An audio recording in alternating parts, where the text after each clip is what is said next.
Bom dia, vamos à mensagem da Palavra de Deus. Estou aqui enviando o meu link de reforço, já mandei para todo mundo.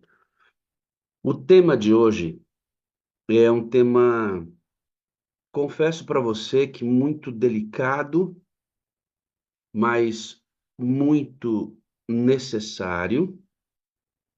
Além de muito necessário e esclarecedor, eu peço que você agora preste muita atenção. Eu sei que uma parte da sala 57 ouve a sala em movimento, ou no ônibus, indo para o trabalho, já no ambiente de trabalho com fone, porque não quer perder a reunião, isso é ótimo.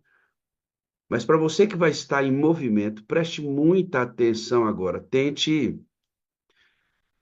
conseguir dividir aí essas atividades e manter o foco naquilo que eu vou dizer, porque se você não fizer uma boa sequência do conteúdo que eu vou apresentar hoje, talvez você não entenda o contexto geral, porque há um encaixe de ideias muito importantes que serão distribuídos aqui nesses próximos momentos. Não sei se você viu ainda a minha mensagem proferida na Rede Novo Tempo, no meu primeiro sermão que eu fiz ali no programa Adoração. Serão 4 sermões. Esse mês tem outro e mais 2. São 4. Primeiro, nesse mês entra outro. Nos 2 meses seguintes, mais 2 novos sermões. E no sermão da, da Novo Tempo, eu abordei o assunto e eu vou usar o resumo daquele sermão. E eu peço que você veja, nós ainda temos apenas 4.500 visualizações daquele sermão. Apenas. Para o nosso movimento, tem 160 mil inscritos no canal, apenas. Precisamos que esse sermão seja visto por muito mais pessoas. Não porque é o pastor Wagner que está pregando na Novo Tempo, veja, irmãos, eu não me importo, realmente não é esse o foco. É muito legal estar lá, experimentar aquele ambiente, é tudo muito novo e é aprendizado, faz a gente crescer. Se acho lindo, maravilhoso, agradeço a Deus pela oportunidade, pelo convite do pastor Toninho de poder compartilhar a mensagem numa rede adventista do sétimo dia, que é nosso sistema de televisão. Mas meu maior interesse em que você distribua esse link comigo lá na Novo Tempo é para a gente afastar um pouco mais os céticos, ou dar menos razões para os céticos com relação à sala 57. Porque por mais prova que a gente ofereça nesses quase 6 anos, por mais pessoas que tenham passado aqui e passam por aqui, que são administradores ativos da Igreja Adventista, por mais pastores que tenhamos aqui que já são aposentados, homens experientes, por mais pastores que nós tenhamos aqui que estão na ativa, mais anciãos, líderes de departamento, ainda assim, pessoas tendem a não acreditar importância a esse movimento que já dura quase 6 anos. Além de você, membro da igreja, que vai todos os dias ao culto, que mantém o corpo de Cristo ativo. Então, a minha estada lá faz um sentido reverso.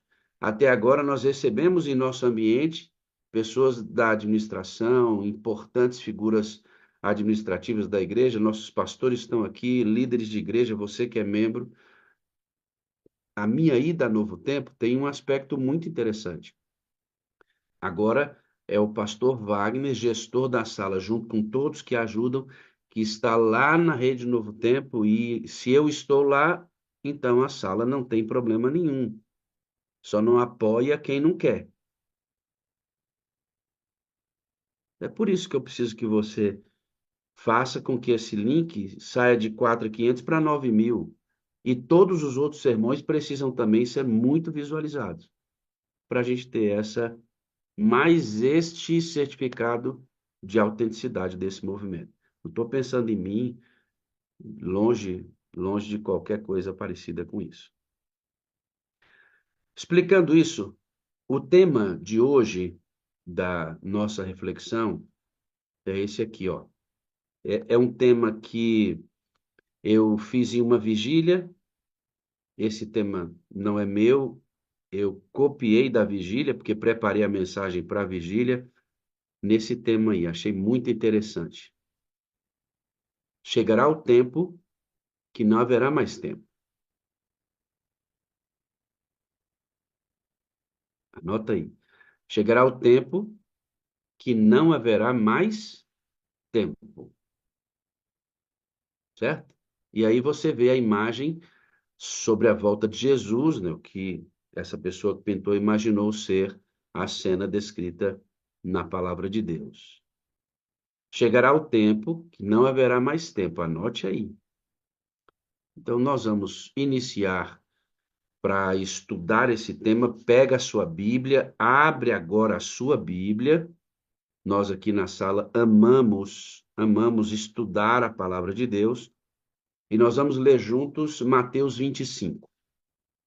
Pega a sua Bíblia, abra em Mateus 25 e vamos estudar. Como disse, vou resumir aquela mensagem e usá-la como introdução do tema de hoje, porque é como se fosse um grande sermão. Aquela lá é só a introdução. Então agora eu vou desenvolver aquele tema que você, se não assistiu, vai assistir ainda.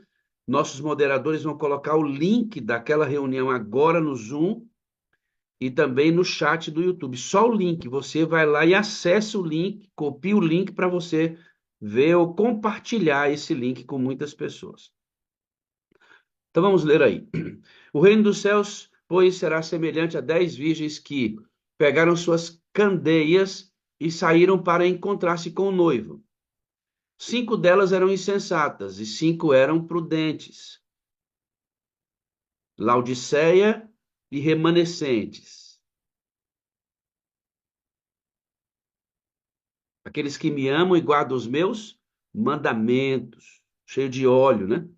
As insensatas pegaram suas candeias, mas não levaram óleo consigo. Ou seja, elas tinham Bíblia, mas não tinham óleo. As prudentes tinham Bíblia e tinham óleo. O óleo aqui representa o Espírito Santo, as candeias representam a Bíblia. As prudentes levaram óleo e vasilhas juntamente com suas candeias, ou seja, o remanescente tem a Bíblia na mão e tem, além da Bíblia, tem óleo. As imprudentes têm a Bíblia, mas não têm óleo. O noivo demorou a chegar. Preste atenção nessa expressão. O noivo demorou a chegar. E todas ficaram com sono e adormeceram. À meia-noite ouviu-se um grito: o noivo se aproxima! Saiam para encontrá-lo. Então todas as virgens acordaram e prepararam suas Bíblias, candeias, lamparinas. As insensatas disseram às prudentes: dê-me um pouco do seu Espírito Santo, pois as nossas Bíblias estão se apagando. É isso aí, ó. Dê-nos um pouco do óleo, pois as nossas Bíblias não fazem efeito mais na vida da gente. É isso. Insensatas porque tinham a Bíblia, mas a Bíblia não fazia mais efeito, não iluminava mais, porque não tinham óleo.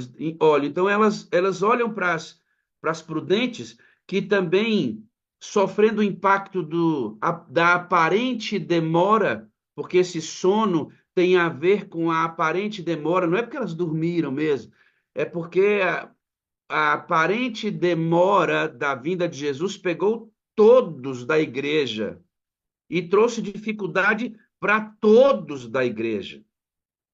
Ou você não acha que se não seria bom que Jesus já tivesse voltado e que a gente olha para a situação do mundo de hoje e diz assim: meu Deus, Jesus, eu não prego mais que ele vai voltar, eu prego que ele tem que voltar.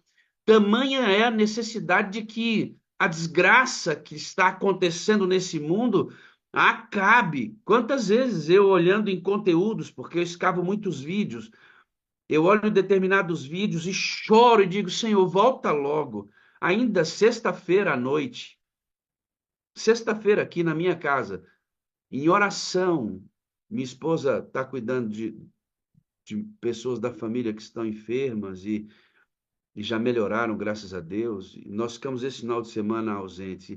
E na sexta-feira, buscando a Deus, no culto ali no meu quarto, eu chorei e disse, Senhor, volta logo. Que sofrimento.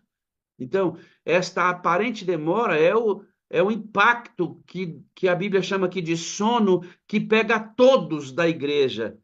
Só que aqui um grupo passa por essa aparente demora com a Bíblia acesa e com muito óleo, e outro grupo passa com pouquíssimo óleo e com a Bíblia apagando. E aí, no verso 9 diz: Não, pode ser que não haja o suficiente para nós e para vocês. Vão comprar óleo para vocês. Olha que coisa interessante o verso 9, né? Porque aqui as prudentes dizem: Não posso dar o meu Espírito Santo para vocês. Não é egoísmo, amado. Espírito Santo eu ensino a buscar. Espírito Santo, nós ensinamos sobre quem é, como buscar uma pessoa, um amigo de caminhada, como o pastor Fernando nos ensinou aqui, alguém que é o nosso guia, conselheiro, é para quem eu peço os conselhos para eu permanecer em Cristo Jesus. O link de hoje fala sobre a função dele, que é glorificar Jesus Cristo. Eu não posso transferir a minha busca, eu posso ajudá-lo a buscar, ensinando como. É isso que está querendo dizer aqui. Não é porque não é porque elas são egoístas. O verso 9 diz que tem um lugar onde eu adquiro azeite. Tem um lugar onde eu compro o azeite. Então, se tem um lugar onde eu compro azeite, tem um vendedor de azeite. Das meninas prudentes que vão lá comprar óleo todo dia, mesmo impactadas pela aparente demora. A aparente demora é para todo mundo, mas as prudentes nunca deixam de ir à banca comprar óleo. Já as imprudentes, por causa da aparente demora, elas deixam de ir à banca comprar óleo e ficam com óleo recebido só no batismo. Enquanto as prudentes são batizadas e recebem o Espírito Santo e passam a vida comprando óleo nesta banca. E elas fazem amizade com o vendedor de azeite. Ops, presta atenção aqui, ó. Lá na banca tem um vendedor de azeite. Essas meninas prudentes fazem amizade com o vendedor de azeite, enquanto o noivo não vem. Mas enquanto ele não vem, sigo contente. Pastor Fernando, o senhor canta eu não, mas a música diz isso. As imprudentes não. Elas são batizadas, recebem o óleo, mas não vão comprar azeite na banca. Vão comprar óleo para vocês. Se tem um lugar de comprar óleo, tem uma banca. Se tem uma banca, tem um vendedor lá. E saindo elas para comprar óleo, chegou o noivo. As virgens que estavam preparadas entraram com ele para o banquete nupcial. E a porta foi fechada. Amados, presta atenção nisso. Quem é o noivo? Olha, o noivo é Jesus Cristo. E Jesus Cristo vem com a sua noiva. Quem é a noiva? Jerusalém. A cidade santa é a noiva. Ele vem com a sua noiva para a festa. Então, ele vem com a sua noiva para colocar os fiéis dentro da sua cidade para festejar o casamento. Nós somos os convidados. O noivo é Jerusalém. O noivo é Cristo, perdão. E a sua noiva, Jerusalém. Olha aqui para mim, amado, deixa eu dizer, Maria, não se turbe o vosso coração, credes em Deus, crede também em mim. Na casa de meu pai há muitas moradas, se não fosse assim eu vos teria dito, Solange. Pois vou preparar lugar, eu vou preparar a noiva, e quando eu terminar de preparar a noiva, eu vou voltar para buscar vocês, porque eu quero que vocês morem comigo para sempre. Prestem atenção na cena. Me dá azeite? Não, eu não posso dar o meu Espírito Santo. Posso ensinar você a buscar, mas eu não posso dar para você da minha experiência. Eu busquei, você não buscou, tem que buscar. Vá até a banca e compre azeite. Comece. Comece a sua busca, comece você mesmo a sua busca, por favor. Comece você mesmo a sua busca. Vá até a... Elas, meu Deus do céu, o noivo está chegando. Veja que elas eram adventistas do sétimo dia, tinham Bíblia na mão, estavam escritas no livro da vida, no livro da igreja, estavam guardando o sábado, elas não comiam carne de porco, elas eram adventistas. E de repente o noivo está chegando ali. Aí elas saem correndo lá na banca. Quando elas chegam lá na banca, elas encontram a banca fechada ou aberta? Em Ginevaldo, a banca está fechada ou aberta?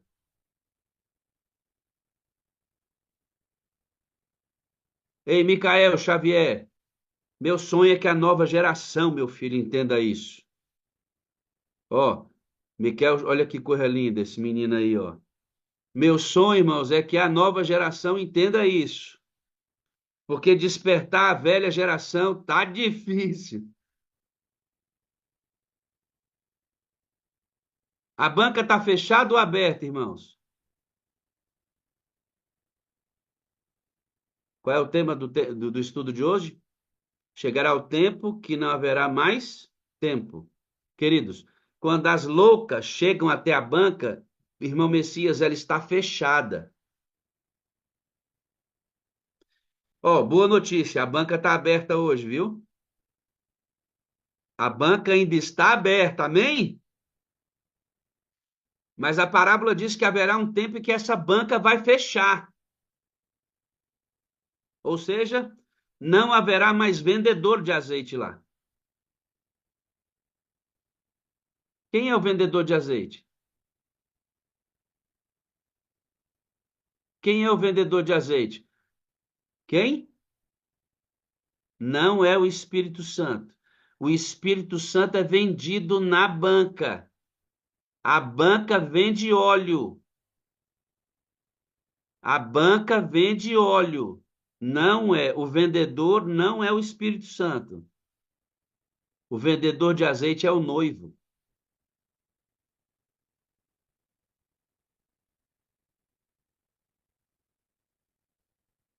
O vendedor de azeite é o mesmo noivo. O noivo, quando chega o tempo, Estefânia, oi, Estefânia, oi. O noivo, quando chega o tempo, ele tira as vestes de vendedor e coloca as vestes do noivo. Vai chegar um tempo em que Cristo tira as roupas de intercessor no santuário celestial e vestirá suas roupas de rei. E ele virá para buscar os seus. Olha a cena, olha a cena. Elas saem da boca da festa, da entrada da festa. A diferença era só um portão. Elas saem, Ginevaldo, correndo para a banca. Quando elas saem, Ilza, para a banca, elas passam pelo noivo. Porque enquanto o noivo vem, elas estão indo para a banca. É o mesmo caminho. Quando elas estão indo comprar azeite, o noivo está chegando na festa com a sua noiva. Porque naquele tempo, o noivo buscava a noiva para vir para a festa. 7 dias de casamento. Que loucura. Ainda bem que não vivemos nesse tempo. Haja dinheiro, né? A noiva Jerusalém está sendo construída, né? E terminando a casa do meu pai, ele vem com a noiva para a festa, para colocar os convidados para dentro. Elas passam pelo noivo. Pergunta: elas viram o noivo? Claro. E por que que elas não conheceram o noivo? Porque não se relacionaram com ele enquanto ele era vendedor de azeite. Por que que elas não conheceram o noivo, Fran? Porque elas não se relacionaram com ele enquanto ele era vendedor de azeite. Aquelas loucas não iam diariamente na banca comprar azeite. E como elas não compravam azeite todos os dias, não fizeram intimidade com o vendedor de azeite. E quando ele veio como noivo, não conheciam o noivo. Porque se conhecessem, elas não precisavam nem ir à banca. Elas poderiam ter parado o cortejo assim: Senhor, estamos sem óleo. O senhor tem óleo aí para a gente entrar na festa? Não, elas passam direto, porque nem conhecem o noivo. E quando chegam na banca, está fechado. Haverá um tempo em que não haverá mais tempo. O noivo chega. As meninas são identificadas. Agora preste bem atenção no que eu vou dizer aqui para você. Quando o noivo chega e ele vai para o portão receber suas convidadas, as prudentes chegam com a Bíblia iluminada. Sabe por que que elas entram na festa, irmãos? Porque o noivo sabe quem elas são. Se você entender bem o que eu estou pregando, naquela época era a luz de lamparina. Lâmpada para os meus pés é a tua palavra e luz para o meu caminho. Aquelas noivas sabiam a estrada, sabiam chegar no portão. E quando elas chegaram no portão, o noivo olhou, viu o rosto delas e disse: Eu conheço vocês, vocês são minhas, porque a Bíblia iluminava o rosto delas. Aí o noivo, eu conheço vocês. Vocês foram na minha banca comprar azeite até que eu voltasse, mesmo com uma aparente demora. Vocês foram fiéis. Entrem para o gozo do seu Senhor. Vocês foram fiéis no pouco e eu vou colocar vocês sobre o muito das bênçãos de Deus. Elas entram. Quando elas entram, as loucas chegam. Senhor, Senhor, abre-nos a porta, abre-nos a porta. Jesus olha para elas e diz assim: Eu não, eu não vos conheço. Quem são vocês? Por que Jesus não conhece essas meninas? Porque a Bíblia delas está apagada, irmãos. A lâmpada não estava iluminando. Então, o noivo não podia ver o rosto. E eu não coloco para dentro da minha festa que eu não conheço.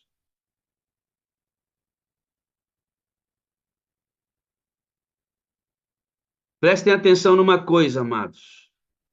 A Bíblia não é a Bíblia que coloca você para dentro da festa. A Bíblia identifica quem é você. Ah, Geralda? Na Geralda eu sei quem é. Bispo? Ah, o bispo eu sei quem é. Ana Paula? Ana Paula eu sei. Val? Ah, entra. Oh, eu sei quem são. Agora, não estou vendo o rosto de vocês. Fran, não é a Bíblia que me coloca para dentro da festa. A Bíblia me identifica quem eu sou. Quem me coloca para dentro da festa é o azeite. Porque é o azeite que mantém a Bíblia. Sem azeite, Bíblia apagada, fora da festa. Com azeite, Bíblia acesa, dentro da festa. Quem é o vendedor de azeites? É o mesmo noivo. Onídio, sabia disso, Onídio? Onídio, preste atenção, Onídio. Vamos continuar a estudar. O estudo de hoje, isso aqui é só nosso resumo da mensagem que eu fiz para Novo Tempo. Elas ficam de fora. E aí, vamos continuar lendo Mateus 25. O verso 11. Mais tarde vieram também as outras e disseram: Senhor, Senhor, abre a porta para nós. Mas ele respondeu: A verdade é que não as conheço. Portanto, vigiem, porque vocês não sabem nem o dia e nem a hora.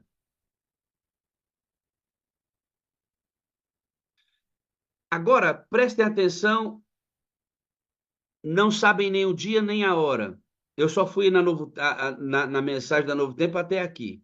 Agora eu vou desdobrar essa mensagem, tá bom? Não sabem nem o dia e nem a hora. Lembra que lá houve, no início, quando nós lemos, houve uma aparente demora do noivo e que por isso elas dormiram. Esse dormir aqui é sentir o impacto da aparente demora, como eu falei aqui. Eu já não prego mais que Jesus vai voltar. Eu prego que ele precisa voltar. Tamanha é a maldade que há no mundo. Agora, por favor, abra sua Bíblia em Mateus 24. Nós não vamos ler Mateus 24 todo, tá bom? Depois eu peço por gentileza que você leia, mas eu vou apenas contextualizar Mateus 24 para dar sentido ao que nós vamos fazer aqui na sala hoje, tá? Então eu vou apenas contextualizar Mateus 24 e vou ler o finalzinho de Mateus 24 para a gente introduzir a transição do nosso sermão para o núcleo do desenvolvimento desse tema. Mateus, no capítulo 24, diz assim, ó, é, não vou ler, eu vou apenas fazer um apanhado geral. No verso 2 e 3, Jesus escandaliza os discípulos dizendo que aquele templo extraordinário não ficaria pedra sobre pedra que não seria derrubada. Isso vai ser a grande assolação no ano 70, quando de fato tudo ali é destruído. No verso 5, Jesus fala sobre os falsos profetas que chegam dizendo: Eu sou o Cristo. No verso 6 e 7, Jesus fala sobre os sinais, que são os princípios das dores. Nos versos 9 e 10, a perseguição e morte por conta do evangelho. Para você ter ideia, quase 1 milhão de pessoas morreram na invasão de Jerusalém no ano 70 e mais de 90 mil foram exiladas. E Jesus faz uma projeção para o ano 70, para a Idade Média e para o futuro próximo em que pessoas morrerão novamente perseguidas por causa do Evangelho, como acontece em algumas partes do mundo ainda hoje. Versos 9 e 10, perseguição e morte. Versos 11, falsos profetas enganarão a muitos. Verso 12, o esfriamento do amor. Verso 13, um chamado à perseverança. Verso 14, a pregação do evangelho e a volta de Jesus. A partir do verso 14, Jesus amplia o que vai acontecer antes da sua vinda. Dos versos 15 a 20, fala sobre a destruição de Jerusalém no ano 70. No verso 27, fala da vinda dele, será visível e literal. Dos versos 29 e 30, Jesus fala sobre os sinais na lua e nas estrelas. E a gente sabe que isso se dá pelo fim dos 1260 dias proféticos. Aconteceu o escurecimento do sol e da lua no ano de 1798 e logo depois a queda das estrelas em 1833. Assim compreendemos esses sinais escatologicamente. No verso 36, Jesus diz que, vamos agora fechar com Mateus 25. Ele diz: o dia e a hora ninguém sabe. Então, o tempo, Fran, é de Deus e a espera é nossa. Grave isso. O tempo é de Deus e a espera é nossa. Tempo é uma coisa para Deus. Nosso papel é esperar, mesmo que pareça demorar. No verso 38 e 39, Jesus fala sobre a maneira como a vinda dele vai acontecer. Ele diz que assim como nos dias do dilúvio, comiam, bebiam e davam-se em casamento, vai acontecer nos nossos dias.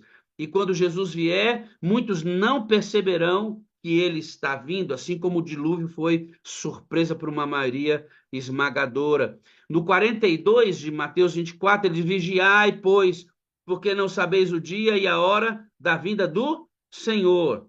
Mateus 24, 44 diz: por isso estáis, pois, vós apercebidos, também porque o Filho do Homem há de vir à hora em que não penseis. Então, esse é o resumo, mais ou menos, de Mateus 24.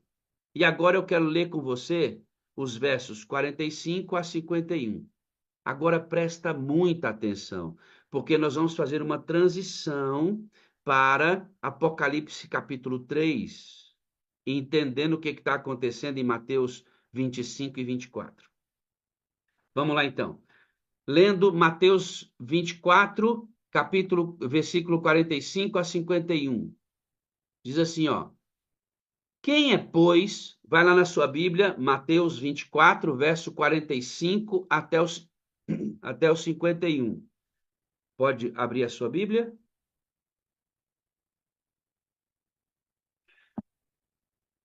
Quem é, pois, o servo fiel e sensato, a quem o Senhor encarrega de cuidar de sua casa, para lhes dar alimento no tempo devido? Feliz o servo a quem o seu senhor encontra fazendo assim quando ele voltar.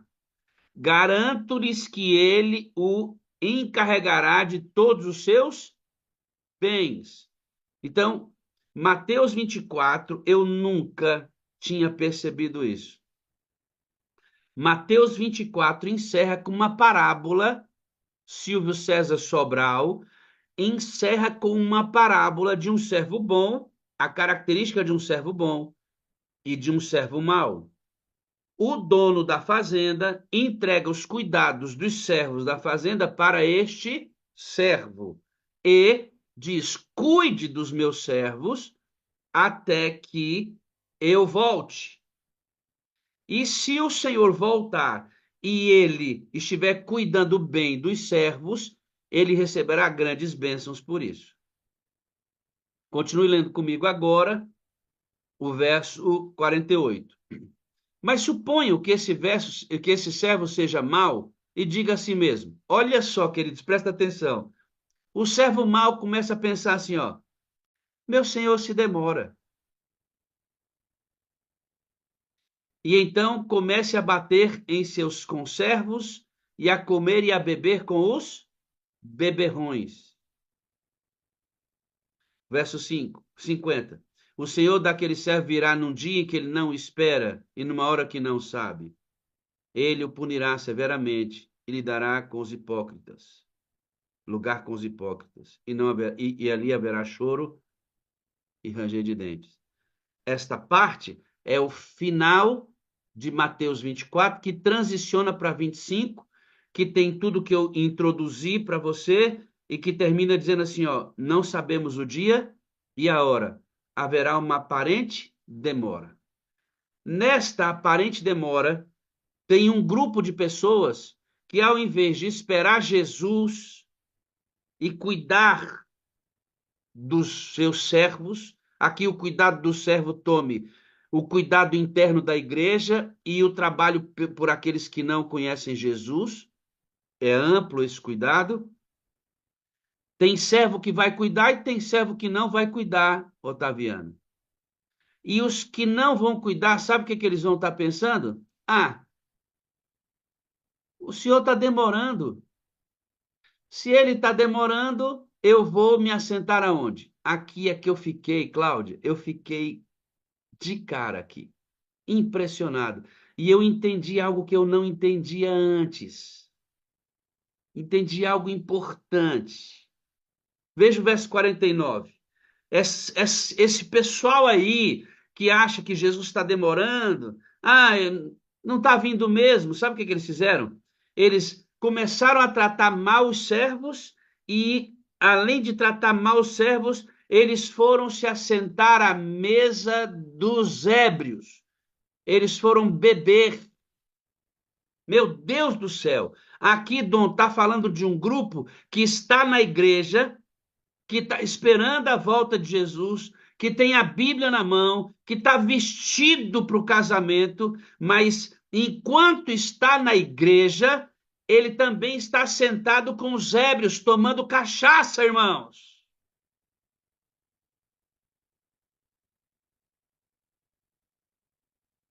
Porque esse servo mau, ele não sai da igreja, Jaqueline.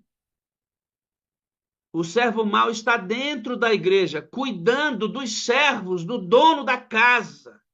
Mas enquanto está na igreja pregando, está na mesa no mundo tomando cachaça. Enquanto está dando estudo bíblico, está lá na mesa tomando cachaça. Enquanto está cantando na igreja, está lá na mesa tomando cachaça, bêbado, inebriado, inconsciente, alucinado com o mundo. Que terrível descrição de um grupo que está na igreja. E a Bíblia classifica isso, né? Caminho largo, caminho estreito, luz e trevas, joio e trigo, salvo e perdido, fiel e infiel. A Bíblia classifica. Esse grupo sempre vai existir até a volta de Jesus.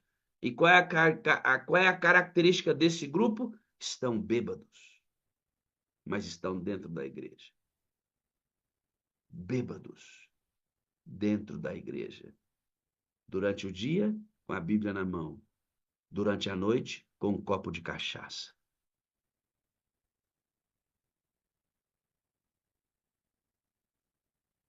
Está escrito na Bíblia. Tratava mal os servos e saía para tomar cachaça com os ébrios. Meu Deus, como entender isso? Como entender isso? Queridos, deixe-me dizer uma coisa aqui importante. Que entorpecimento é esse? Ora, claro que esse grupo vai estar dentro da igreja e bêbado com o efeito do mundo. Essa mesa dos ébrios aqui é que esta pessoa tem vida dupla, ela está dentro da igreja e ao mesmo tempo está fora. Curte o mundo e curte a igreja. Afinal de contas, né? Já se passaram tantas gerações e Jesus não veio. Deixe-me dizer uma coisa para você. O tempo é de Deus, para nós resta a espera. E como nós vamos esperar, define tudo. Quanto a esta embriaguez, eu quero destacar dois aspectos importantes. Outro dia, eu vou falar, irmãos, porque é público. Eu acho que o que é público pode ser comentado com todo cuidado e respeito que você tem que ter às pessoas. Mas outro dia eu vi uma coisa que fiquei assim pensando. Um grupo de adventistas do sétimo dia foi a um programa de televisão na Rede Globo participar de um concurso. Sábado. Essas coisas não parecem encaixar, não é? Um grupo de adventistas indo a uma rede de televisão de canal aberto participar de um concurso público, de um concurso de música. Isso já não encaixa com o sábado. E aí eles começaram a cantar um hino. Um hino. Muito bem feito, a harmonia das vozes extraordinária, quando de repente, no meio do hino, vem um pedaço da música do Legião Urbana. No meio do hino, eles colocam um pedaço da música do Legião Urbana. E a música é ainda que eu falasse a língua dos homens e falasse a língua dos anjos, se não tiver amor, eu nada seria. É uma música que o Renato Russo pegou um texto da Bíblia e transformou num rock. Eu, enquanto não adventista, ouvi demais essa música. A fonte da música é boa. mas o seu propósito não. Aí eu pergunto para mim e pergunto para você. Qual é a necessidade, irmãos, de um grupo de adventistas do sétimo dia estar no concurso, sábado, numa rede de canal aberto, cantando um hino misturado com música do mundo, mesmo que ela fale de um texto bíblico? Que sentido tem isso? E quando você, de repente, fala sobre isso com alguém, tem nada a ver, pastor. Não tem nada a ver. Embriagados. Embriagados.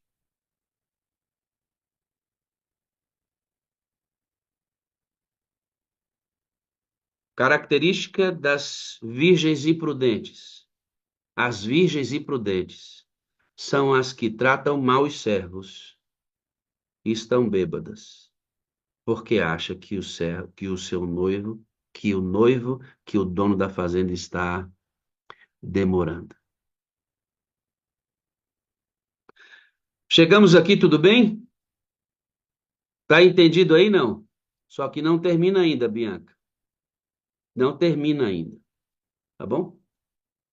Porque se você tem no seu telefone uma playlist de hinos e tem uma playlist do mundo, que sentido tem? Se você sai do culto para assistir novela e séries, que sentido tem? Se você sai no pôr do sol e vai para uma balada, que sentido tem? Se você usa as mesmas roupas com o mesmo conceito sensual do mundo, que sentido tem? Se você usa a maquiagem no mesmo sentido do mundo, que sentido tem isso? Não tem sentido nenhum. Se você ama como as pessoas do mundo amam, que sentido tem? Se você perdoa como as pessoas do mundo perdoam, que sentido tem? Tem uma outra parte muito importante a ser considerada sobre o que significa esse entorpecimento mental causado pela vida dupla. Outro dia eu preguei na igreja a necessidade de nos arrependermos das coisas boas. De nos arrependermos das coisas boas, Cláudio.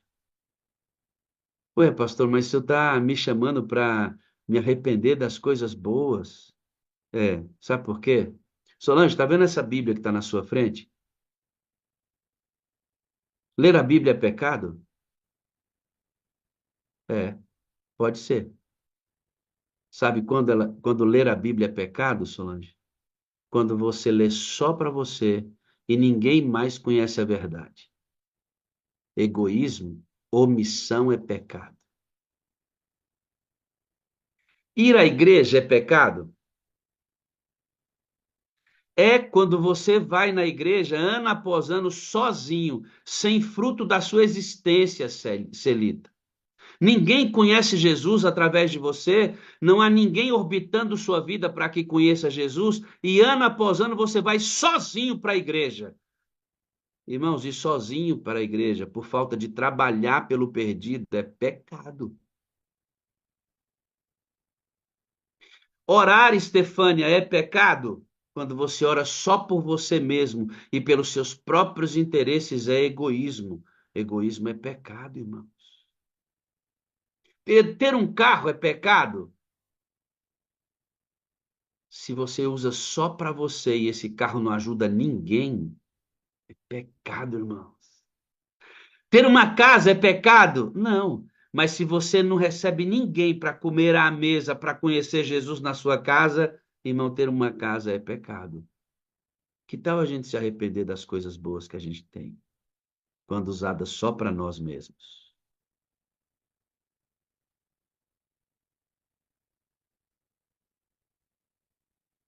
E aí, irmãos? Que tal a gente se arrepender dos programas que a gente faz na igreja só para gente? Não tem uma visita nos programas, porque a gente não tem ninguém envolvido no evangelho. Que tal a gente se arrepender desse tipo de coisa? Porque o entorpecimento não é só pelo experimento das coisas do mundo, não. É também pela utilização das coisas boas sem propósito.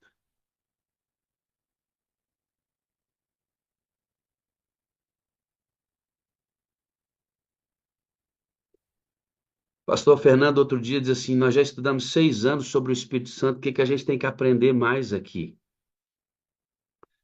Pastor Fernando, além da função de fermentar essas ideias, e o fermento é a menor parte em relação à massa que deve ser fermentada, há um papel de desdobramento das ideias e aprofundamento delas. E tem muita coisa ainda. Querem ver?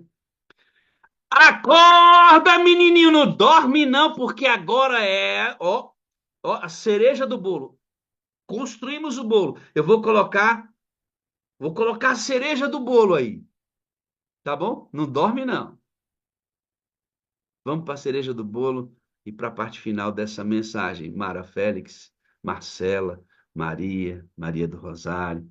Vamos para a parte final. Olha só, vamos ler agora. é, Vamos ler agora Apocalipse capítulo 3, versículo 14 a 21. Eu vou colocar na sua tela esse texto. Pode olhar aqui, você vai ver. Ó.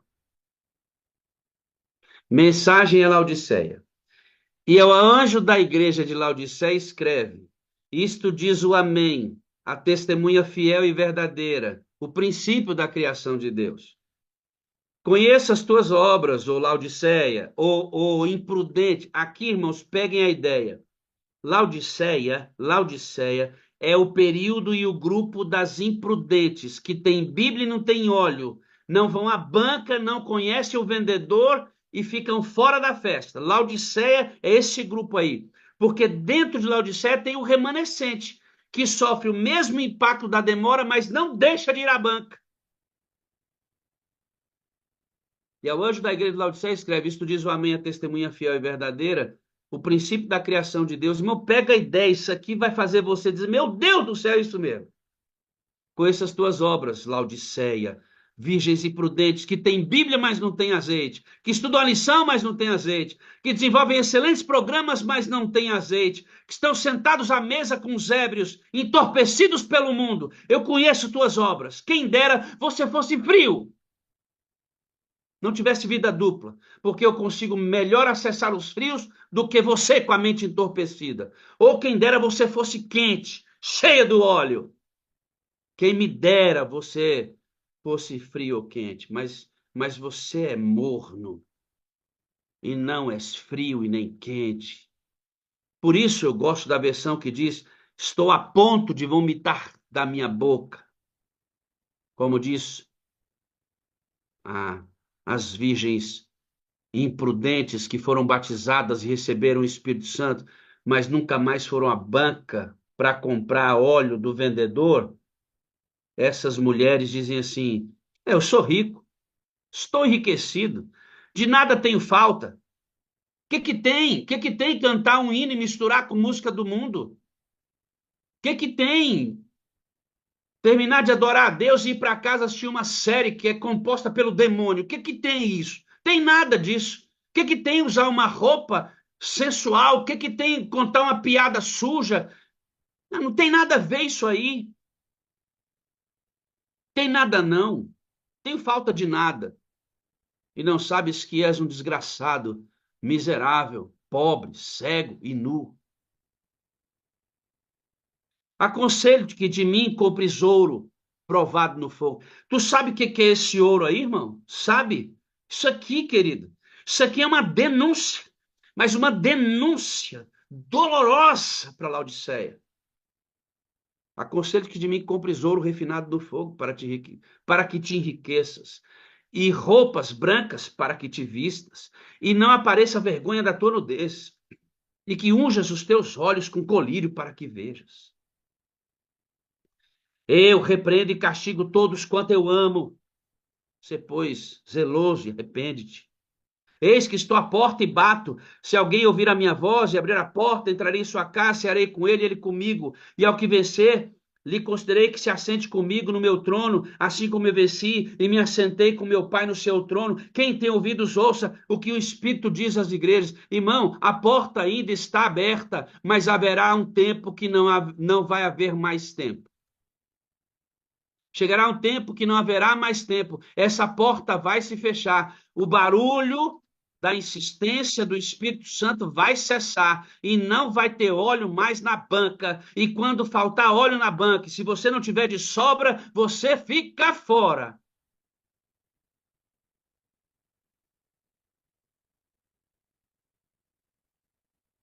E eu fiquei pensando,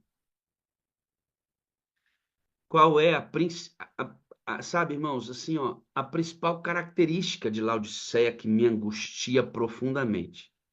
Não é que ela seja pobre, cega, miserável, nua. Não é isso que me incomoda em Laodiceia. Mas o que me incomoda em Laodiceia é que ela não sabe disso.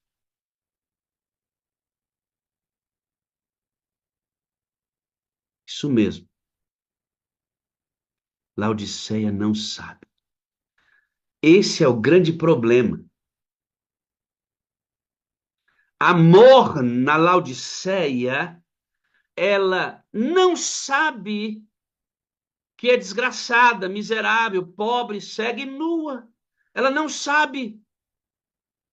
Irmão, está na palavra. E a gente não percebe. Dá uma olhadinha lá. Eu vou ler de novo, para você não passar desapercebido.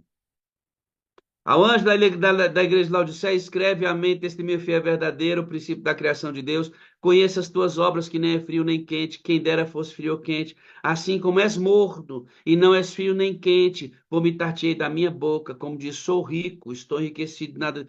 E não sabes que és um desgraçado. Irmão, ser desgraçado, miserável, pobre, cego, não é o problema. O problema é não saber que é. E eu ficava pensando, meu Deus, por que que Laodiceia não sabe que é assim? Eu não entendia isso. Por que que Laodiceia não sabe que é pobre, cega, miserável e nua? Por quê? Por quê? Porque está bêbada, sentada na mesa dos ébrios, enquanto cuida dos servos, do dono da casa. Bêbado não sabe o que faz, mas acha que sabe. Quem já bebeu? Quem já bebeu sabe, irmãos. Sabe o que que eu tinha coragem de dizer à minha esposa? Quando eu bebia? Eu bebia, eu enchi o talo, irmãos. Eu bebia, hein? Eu bebia, hein, irmãos? Agora eu bebo todo dia. Espírito Santo de Deus, irmão. Para ele controlar esse selvagem que sou eu.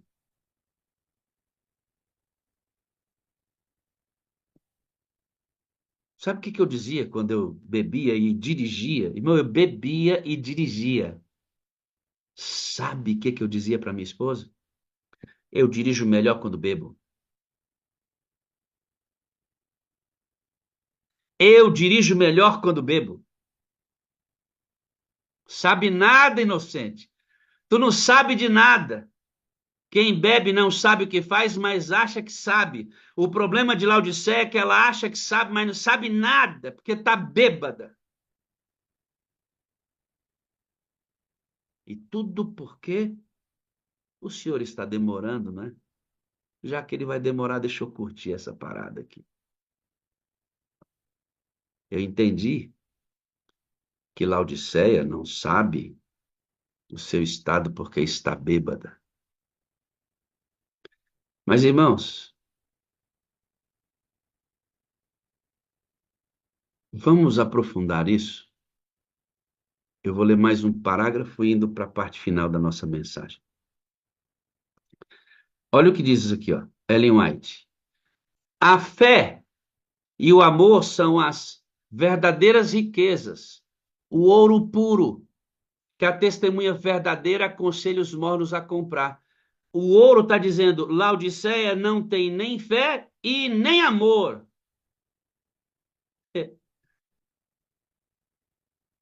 Laodiceia não tem fé e nem amor. eu vou para um outro, é porque aqui esse é um sermão que eu tenho e eu quero ler isso aqui, ó. Eu quero ler esse comentário aqui, ó. Vi que se a igreja tivesse, vi que se a igreja tivesse sempre conservado seu caráter peculiar e santo, o poder do Espírito Santo que fora comunicado aos discípulos ainda estaria com ela. Os doentes seriam curados, os demônios seriam repreendidos e expulsos, e ela seria poderosa e um terror para os inimigos. Mas porque não tem fé e amor, esta igreja é frágil, como prestes a ser completamente destruída pelo mundo. Mas escute uma coisa, mano.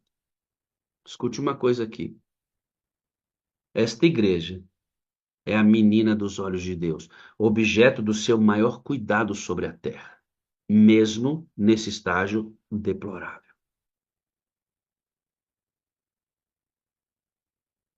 Entenda sempre isso. Entenda sempre isso. Cuidado com o que você diz sobre a igreja, no tom que você diz. Eu acho interessante as pessoas que vão para a internet e abrem um fórum de denúncias contra pessoas da igreja. Ah, o pastor fulano de tal, ah, a esposa fulano de tal. Você viu quem? Você viu? Isto é deplorável. Deplorável. Muito embora esteja previsto uma grande apostasia, em que grandes ícones da igreja sofrerão apostasia. E não é por tropeço, não é por desistirem da fé mesmo. Mas escutem o que eu vou dizer para você. Esta igreja é a menina dos olhos de Deus. Aqui nós estamos estudando sobre o seu estado para que a gente reaja a esse estágio, levando reavivamento e reforma para a nossa vida e para o nosso contexto. Dentro dessa igreja, lutando, militando até o fim, até que essa igreja seja glorificada pela presença do Espírito Santo e depois de um peneiramento e a chegada dos que estão fora, se una num grande exército para pregar o evangelho a toda a nação, tribo, língua e povo, para que Jesus venha. Agora escute aqui. Vamos ler o parágrafo. A fé e o amor são as verdadeiras riquezas, o ouro puro que a testemunha verdadeira aconselha aos mornos a comprar. Por mais ricos que sejamos em tesouros terrestres, toda a nossa riqueza não nos habilitará a comprar os preciosos remédios que curam a alma, a doença da alma, chamada mornidão. Não tem nada que a gente faça. A inteligência e as riquezas da terra eram impotentes, nossa estrutura eclesiástica, a capacidade dos nossos pastores, a nossa inteligência para a montagem de programas excelentes é impotente contra a nossa mornidão e os defeitos da igreja de Laodiceia. Ou remediar-lhes, ou a deplorável condição. Aí aqui nessa linha vermelha é que realmente meu coração estremeceu. Eram cegos, não obstante, achavam que estavam bem, bêbados, inebriados, bêbados, sentados à mesa no mundo. O Espírito de Deus não lhes iluminava a mente e não percebiam sua pecaminosidade, não sentiam, portanto, necessidade de auxílio. Qual era a embriaguez de Laodiceia? A ausência do Espírito Santo, irmãos. O Espírito Santo não lhes iluminava a mente e eles não conseguiam ver que eram cegos, pobres, miseráveis e nus. O resultado de estar sentado à mesa tomando bebida com os bêbados, usufruindo do mundo e orgulhosos por sua condição eclesiástica, foi porque não tinham azeite de sobra, não conheciam o vendedor de azeite, não iam todo dia buscar azeite, se conformaram, entendendo que o noivo estava longe de chegar, se inebriaram com a carne, com a ausência do espírito, e não conseguiam ver isso.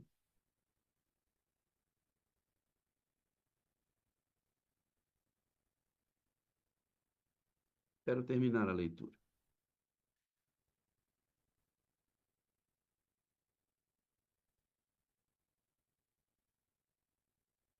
Estar sem as graças do Espírito de Deus é realmente triste. Mais terrível condição, porém, é estar assim destituído de espiritualidade e de Cristo. Sem o Espírito, sem espiritualidade, sem Cristo, eu posso ir num programa de televisão, sábado, participar de um concurso, cantar um hino e no meio meter uma música do mundo. E tome isso como parâmetro para o resto que a gente pode fazer. E ainda buscar justificar-se dizendo aos que se sobressaltam por nós que não necessitamos de seus temores nem piedade. Temível é o poder da ilusão própria no espírito humano. Que cegueira! Tomar a luz por trevas e as trevas por luz. A testemunha verdadeira aconselha-nos comprar dele ouro provado no fogo, vestidos brancos, separação do mundo, e colher o Espírito Santo para que a gente veja. Eu entendi por que Laodiceia não entendia. Todas as cartas de Apocalipse, do capítulo 2 em diante, diz: ouça o que o Espírito diz à igreja. Laodiceia se desconectou do Espírito. Por isso, perdeu sua visão espiritual e não conseguia se enxergar.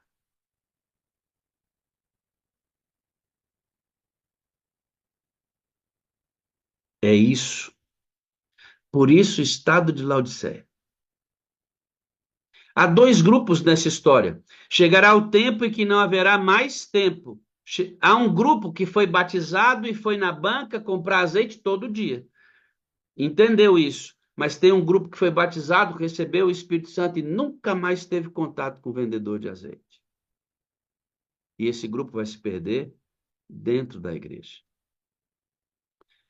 Qual é a minha luta e qual é a sua luta?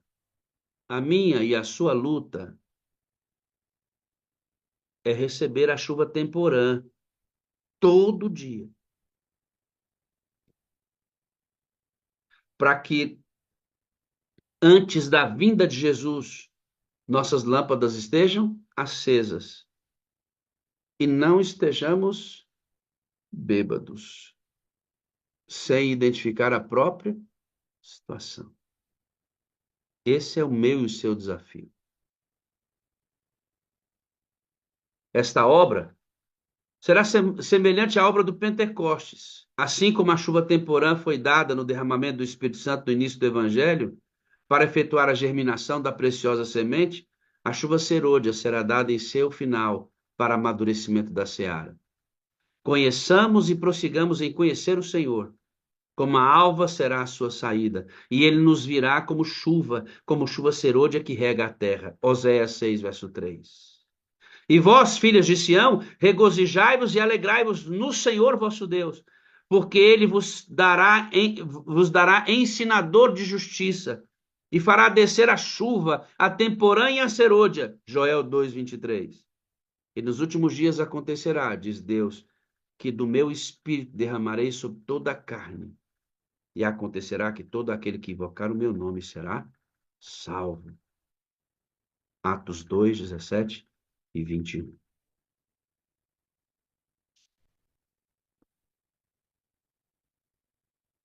O tema de hoje: chegará o tempo em que não haverá mais tempo. Tenho uma boa notícia para você. Tudo que eu preguei aqui é boa notícia. Tem uma notícia para você, Micael. Amigo, O vendedor ainda está na banca. A banca ainda está aberta. É hora de você começar a ir à banca todo dia. Todo dia ir à banca. No livro de Efésios, no capítulo 5, verso 18, diz assim, ó, não vos embriagueis com o vinho, ele traz confusão. Não fica sentando na mesa dos ébrios, mas enchei-vos do Espírito. É hora da gente estar cheio, sim. É hora de tomar muito. Mas não é cachaça com os ébrios, não. É o Espírito Santo com Jesus Cristo. Para que você identifique sua própria situação e esteja pronto para entrar na festa. Ou a banca está aberta ainda. Ei, a banca está aberta. Você pode, você pode buscar hoje azeite. Você pode ser um amigo do vendedor de azeite hoje, se você começar a buscar. Sabia? E se você buscar, há uma promessa, amado, de que esse Espírito é dado abundantemente àqueles que pediram. Sabia? Abundantemente àqueles que pedirem. Que tal a gente começar a pedir o Espírito hoje?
Fica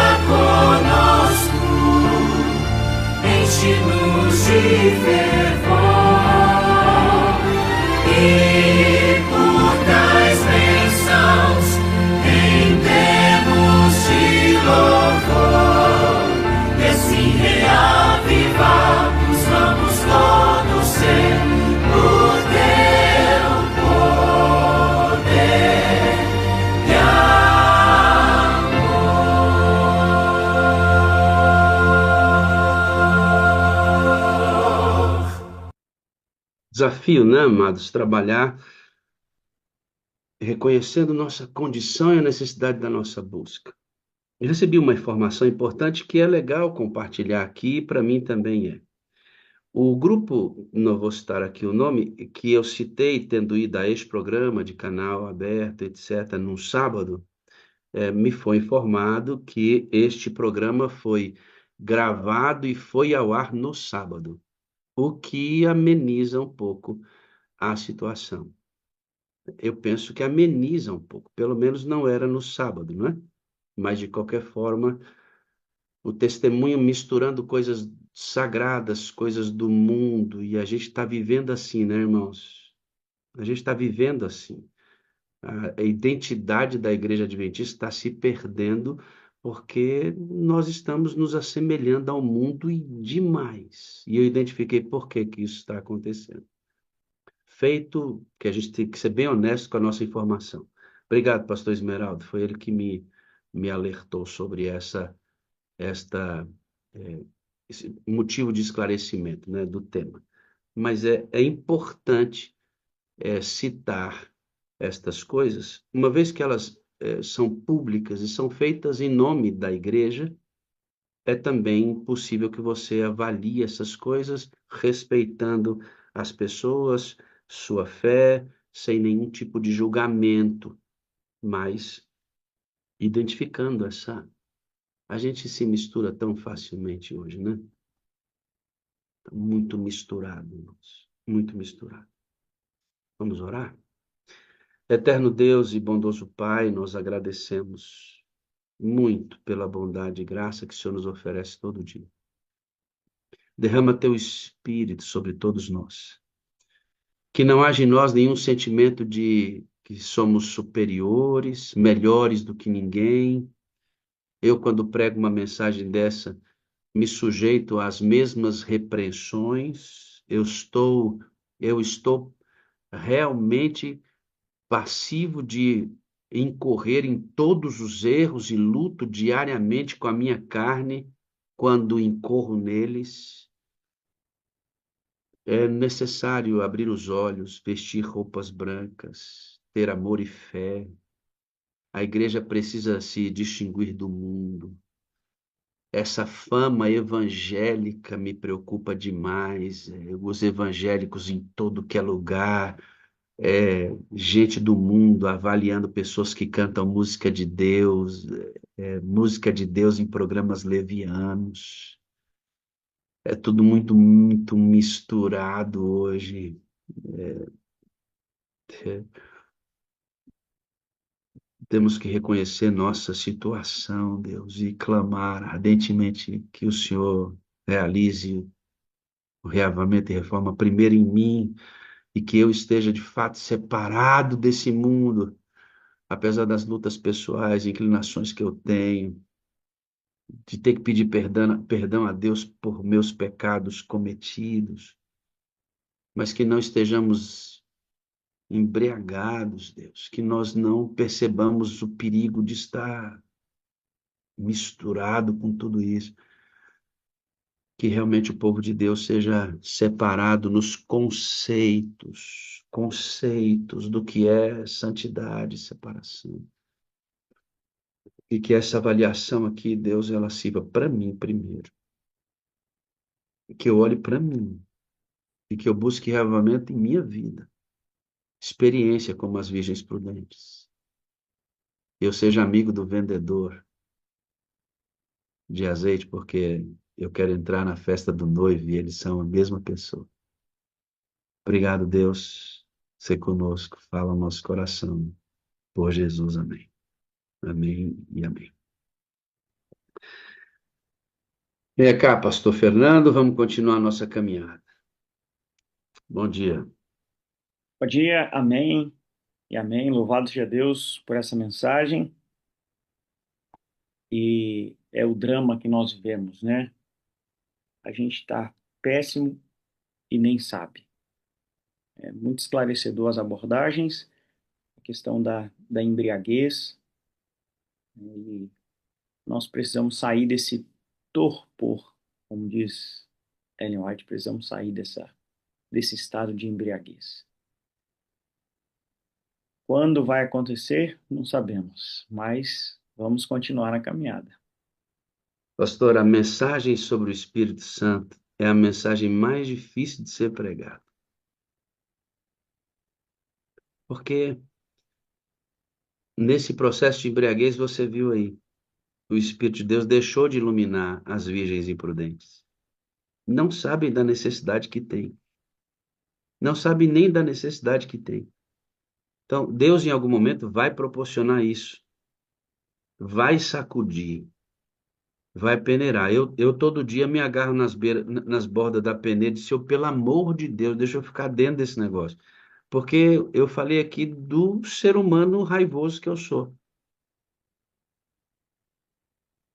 Do ser humano raivoso que eu sou. Quando eu cito o exemplo de um grupo da nossa igreja que talvez tenha tomado uma atitude que eu não tomaria, eu não estou me colocando melhor que eles de jeito nenhum. Eu me agarro nas bordas da peneira. Tomei como exemplo por ser algo público. Eu me agarro nas bordas da peneira, porque eu sou o principal necessitado disso. Mas enquanto eu não entendo porque não vejo, pastor, eu não vou ver.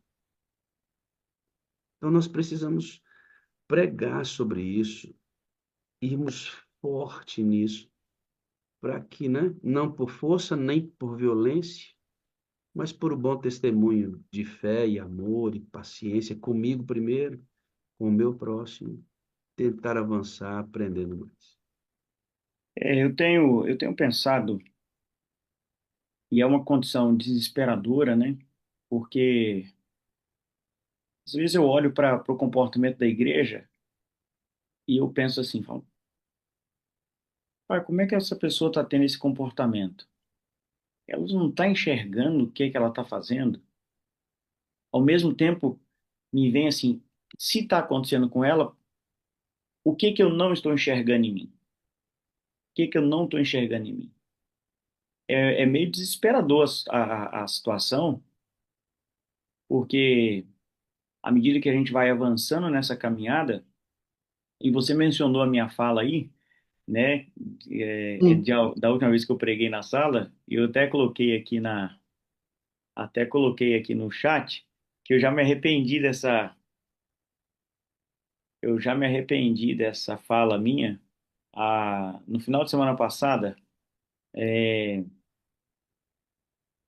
é, ó, que a irmã Ilza Viana mandou aqui, ó, é, eu, no final de semana passada, estava envolvido aqui num final de semana de reavivamento, né, de uma das igrejas do meu distrito, e também tinha uma outra vigília de uma outra igreja, né? E aí eu estava indo para ela e pensando, né? E falei, olha que besteira que eu falei, né? Porque o Espírito Santo é Deus, né? E que ousadia minha achar que nós esgotamos um Deus em 5 anos de sala, se não vamos fazer isso na eternidade, né? Então, eu entendo que, e nesse final de semana mesmo, já de lá para cá, né? Já houve, como você mencionou, novos desdobramentos, né? Novos desdobramentos, novas compreensões sobre batismo do Espírito Santo e tudo mais. Então, assim, é, assim como eu estava equivocado nessa minha afirmação e não estava dando conta, né? Quantas coisas a igreja não vê, quantas coisas nós não vemos, né? Que estamos cometendo errado. E é desesperador a gente se conscientizar disso e torna cada vez mais necessária a busca, né? Cada vez mais necessária a busca. Porque, pastor, dizer que a igreja não vê não é uma crítica, é uma constatação. É o que a Bíblia diz, né? Nem somos nós que estamos dizendo. É, porque quando a gente não gosta muito de falar, é como o pai que protege o filho, né? O pai não gosta muito de estar falando do próprio filho. Às vezes, na comissão da igreja, quando um pai trata o filho do outro, é de um jeito. Quando o filho dele vai na baila, é outra história, a argumentação é outra. A gente tem uma tendência de proteger. Mas aqui é a Bíblia que diz isso. O que eu li tudo aqui é Bíblia e profecia. É uma constatação e que, se não observada, não tem remédio para isso. Se eu não falar sobre isso, não tem remédio. Quando é que eu vou tomar o remédio se eu não sei que preciso? Até quando nós vamos tampar o sol com a peneira? Até quando a gente não vai falar sobre nossa própria realidade, sem achar que, ah, meu Deus, como é que pode? Como é que o pastor Wagner fala essas coisas? Mas até quando nós não vamos falar? Até quando nós não vamos falar sobre isso? Não é uma crítica, amado, é uma constatação da realidade. Uma das principais questões para você mudar é você reconhecer a sua própria condição. Quando você vai no médico, o que que ele faz com você? Ele olha para você bem assim, ó, rapaz, ó, pelo jeito aqui, mas ele pede exame de sangue. Porque no exame de sangue vem uma anamnese, uma avaliação mais depurada de como estão suas taxas. E a partir das taxas ele faz o quê? Aplica o remédio. Ora, se nós não falarmos sobre nossa condição, quando eu não invento nada, tá tudo bem. Agora, quando está lá constatado na palavra, sem o tom acusatório, mas numa necessidade de despertamento, amigo, a gente precisa falar. Porque se eu não conheço minha realidade, como é que eu vou mudar? E aí, na contramão da advertência, vem o reconhecimento da importância. A Igreja de Deus é a menina dos seus olhos, instrumento de maior cuidado sobre a face da terra. Então, isso aqui é um estudo para a gente se auto-reconhecer e cada um buscar a sua caminhada. Ninguém se sentir melhor do que ninguém, mas entender que há muito para a gente buscar e ir atrás disso, sabe? Atrás desse conhecimento, esmiuçar, conhecer, se aprofundar. Dói, claro que dói. Quando eu reconheço que o que eu fazia está fora do prumo, dói, cara. Eu vou ter que reorganizar meus pensamentos, redefinir meu ministério, redirecionar atitudes. Dói muito, amigo. Mas se não houver cura, morre doente. Entende a É necessidade da luta? extremamente doloroso o processo, né? Doloroso para o meu coração pecador, que gosta de ser acariciado, que gosta de ser aplaudido. Quando esse meu coração é colocado frente ao espelho, eu começo a ver as minhas mazelas, começo a ver as minhas lutas. O Espírito Santo tem trabalhado muito em mim no contexto familiar, em relação à esposa, em relação às filhas, a maneira como é, eu sou paciente com os da igreja e impaciente com os de casa, né? Como eu sou rápido em estender a graça e misericórdia para aqueles que se atrasam comigo na igreja, e quando às vezes a minha esposa demora um pouco mais. Enfim, várias outras questões, né? O Espírito Santo vai trabalhando e a gente reconhecer isso é muito doloroso. Você tem que dizer, puxa vida, estou errado. Mas se ele não fizer isso, meu amigo, não tem vida eterna, não tem salvação em Cristo, porque você só busca o remédio se você for diagnosticado com a doença, né? Então, Aco- Aconselho-te, Fernando, aconselho-te, compre de mim ouro refinado. Você precisa de vestes brancas. Eu estou te dando o conselho, compra. Como é que eu vou comprar se eu não sei? A hum, repetição, pastor, a repetição a mola propulsora do conhecimento. Por que que a sala repete tanto? Porque repetindo a gente aprende. E é a pequena quantidade que fermenta toda a massa. Agora, voltando ao tema aqui rapidamente para a gente terminar e você seguir com o nosso mosaico. Quando eu cito este grupo que me, me deu um negócio ruim, porque assim, meu Deus, é o meu povo, né? Desse mesmo grupo tem músicas, ou de uma pessoa específica desse grupo tem música que eu coloco no meu carro e eu vou ouvindo chorando tudo que eu posso chorar, porque a música do cara chega no meu coração. Que a maturidade me diz que, assim como ele, eu também tenho muitas lutas. E que ninguém é melhor do que ninguém. Mas a gente não pode ter a ideia de que está tudo bem misturado. Não está tudo bem misturado, pastor. Uhum. Não está tudo bem misturado, não está tudo bem. Jesus diz assim, ó, eu oro pelos meus, porque eles não são do mundo. Eles não são do mundo. Muito embora eu não quero que eles saiam do mundo, os meus não são do mundo. E parece que ser do mundo não tem importância nenhuma mais. Esse é um desafio de identidade que a gente vive hoje em vários aspectos, né? No entretenimento, é, é, enfim. E nós precisamos pensar essas coisas, né? A proposta do Evangelho é quem está em Cristo é nova criatura, né? Então, alguma diferença deve haver. Alguma diferença deve haver. O profeta Malaquias diz assim, né? Naquele dia vocês verão a diferença entre o que me serve e o que não me serve. Então, alguma diferença tem que ter, senão a gente cai no universalismo, né? Que é que Deus vai salvar todo mundo, né? Então, nós não devemos ir para o exclusivismo, mas também não devemos ir para o universalismo. A gente deve ser bíblico. E a Bíblia nos convida a uma vida diferente. E por isso essa autoavaliação é a avaliação do alto, né? É o Espírito nos avaliando.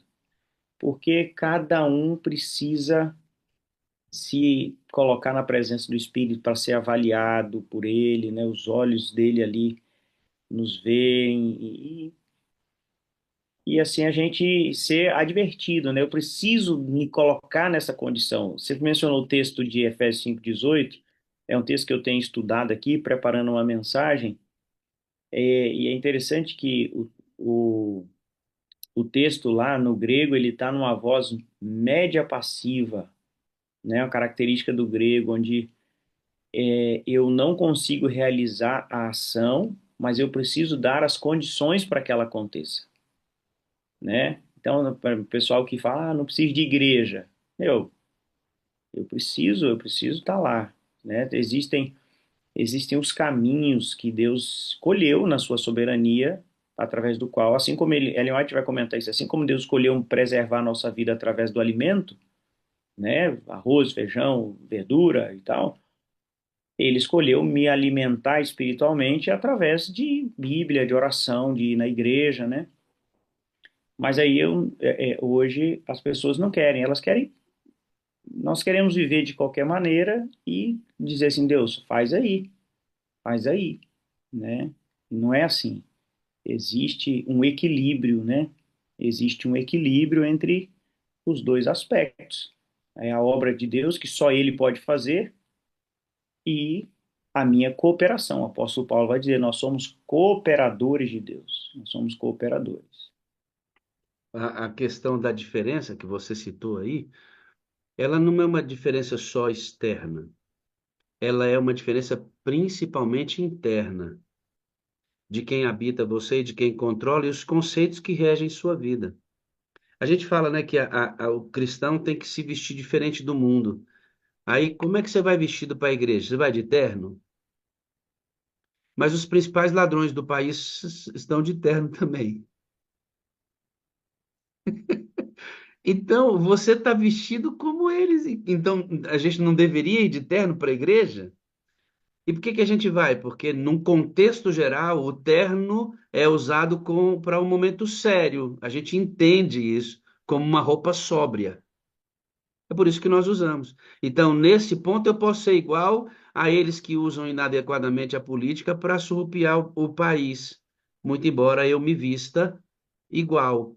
Então, é o princípio que rege. Se a roupa é sensual, eu não devo vestir igual, porque a sensualidade não é um princípio que rege minha vida. Mas se a roupa que o mundo está usando for decente, e eu não for aquele cara que está na onda da moda o tempo inteirinho, porque Ellen White fala assim, ó, eu não devo andar como quem está há 50 anos atrás e nem está na crista da onda o tempo inteiro. seja prudente, seja prudente. Tem que ser bonito, né? Tem que ser Sim. bonito, tem que estar bem vestido. E aí, essa diferença está mais na habitação interna do Espírito, no conceito que rege minha vida. Aí o Senhor vai ter que achar essas pessoas que de fato adoram o Espírito e em verdade. O tema, pastor, o tema ele é profundo. E mensagens de advertência, elas não estão na moda. Mensagens de advertência, elas não estão na moda, mas elas são Amigo, necessárias para a é, gente é aprender, né? desafiador, é necessário, né? Achar o equilíbrio, né, na mensagem de advertência é um desafio. Às vezes eu prego na igreja, aí tem irmão que comenta, não, pastor, você falou muito manso. Você falou muito manso. É que, às vezes, a gente vai pregar uma mensagem de advertência, mas o Espírito Santo vai subjugando a gente também, que a gente fala assim, nossa, eu estou falando um negócio aqui que eu preciso também. Então, é muito. Paz, a vida é um desafio. A vida cristã é um desafio, meu amigo. E ser O pastor, problema, então, meu pastor, o problema é não ver. O que eu cometo de pecado, os meus deslizes, porque assim, irremediavelmente, pastor Fernando, pastor Abdoral Sintra, Eliase Martins, Eliasi, né? Pastor Esmeraldo, Gilberto Ludogério, nosso missionário Gilson Almeida, pastor Ideraldo, José Carlos, Renato Tararé, Richard Mateus, pastor Adson Lima, Carlos Nascimento, José Milhomens, são os pastores que estão conosco aqui. Irremediavelmente, pastor, eu vou pregar sobre coisas que eu também preciso. Eu sempre digo aqui, eu aplico um remédio que eu também preciso tomar. Pastor, eu não vejo realmente nenhum problema de falar sobre algo para a minha igreja que eu mesmo preciso daquilo. Deus, quando disse, pecadores pregarão para pecadores, já estava dentro do pacote que coisas que eu vou pregar também eu preciso. Então, eu não tenho nenhum constrangimento com relação a isso. Muito dessa mensagem eu preciso dela, mas com certeza. Mas o problema é não ver que eu preciso. O problema é achar que está tudo bem, está misturado com um, está sentado na mesa dos ébrios, tratando mal, dando mau testemunho. Porque esse tratar mal aqui, pastor, ele é amplo. É dar mau testemunho quando uma irmã é vista no meio da rua vestida de maneira indecente. É quando o irmão faz um negócio com falcatrua no meio do negócio. É quando você vai conversar com uma pessoa, ele conta uma piada suja. É quando você vai conversar com um jovem da igreja, todas as séries da Netflix estão na cabeça do cara, menos os nomes da Bíblia. Não dá para entender que isso está normal. Não dá para entender que é normal que quarta-feira não tenha ninguém na igreja, que domingo não tenha ninguém na igreja, que nossa escola sabatina seja um deserto e no culto esteja tudo cheio. Não dá para achar que isso é normal, pastor.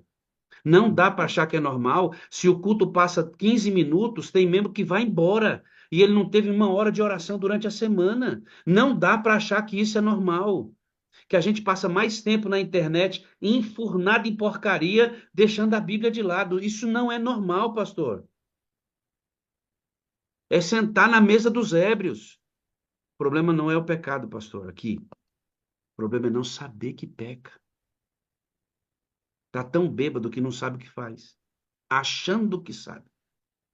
Eu dizia para minha esposa, eu dirijo melhor bêbado. Olha o que eu dizia para ela. Eu dirijo melhor bêbado. Porque eu não sabia. meu amigo. Meu amigo, dá uma olhada no seu WhatsApp aí. Eu vou. é, a gente vai dar a ênfase aqui no like, né? Não pode dar aí. Para poder Enquanto isso, você avançar. vai lá. Você já fez a oração? Já fez a oração, né? Já, pode seguir. Beleza. Muito bem, meus amigos. O tema é realmente necessário. Necessário não. O tema é vital. tem que ver com vida eterna e morte eterna. Então, eu vou usar vital no lugar de necessário. E que o Espírito Santo continue trabalhando essas verdades em nós, nos ajudando a enxergar o que precisamos enxergar, né? Para que estejamos com os olhos abertos pelo colírio, que a testemunha fiel e verdadeira nos ajuda a ver, ah, para que nós sejamos com as vestes de justiça de Cristo e uma fé, né, que é o ouro refinado no fogo. É hora de orarmos. Pai bondoso, obrigado pela sala de hoje. Que o teu Espírito continue falando ao nosso coração durante esse dia, nos ligando a Cristo e nos assemelhando a Ele. Senhor, dá-nos azeite de sobra, tira-nos da mesa dos ébrios e nos torna lúcidos diante da nossa própria necessidade. Em nome de Jesus. Amém, amém e amém. Eu acho que eu ouvi um bom dia com alegria. Deixa eu ver. Dia com alegria. Bom dia, Cavaleira! Bom dia, pastor Wagner. Bom dia, pastor Wagner. Bora, contando um, contando dois, contando três, é hora de... Tchau, tchau. Tchau. Até quarta-feira, povo de Deus. Até quarta. Bye, bye. Sim, pastor. Fica aqui de domingo, por favor.